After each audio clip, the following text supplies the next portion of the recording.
রাস্তায় টাকা পেলে তার বিধান কি?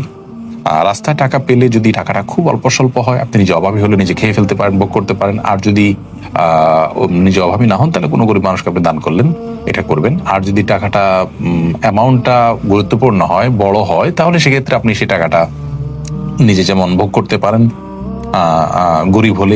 আপনি গরিব হলে যদি মালিক খুঁজে না পান, সেক্ষেত্রে আপনি নিজে ভোগ করতে পারবেন, অথবা অন্য কাউকে দান করতে পারেন টাকার মালিকের পক্ষ থেকেও, যদি আপনি সচ্ছল হন।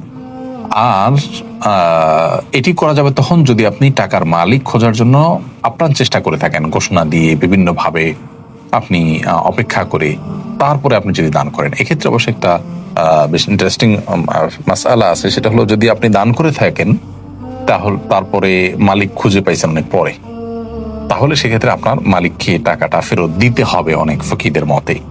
কারণ আপনি যে টাকাটা পেয়েছেন, এই টাকাটা আসলে উত্তোলন করাটাই কিন্তু এক ধরনের রিস্কি। যদিও এক্ষেত্রে আবার একটা কুসংস্কারের জন্য বিশ্বাস আছে, অনেকে মনে করেন যে যে টাকা পায় মানুষ তুললে ওইটা ডাবল দিয়ে দিতে হয়।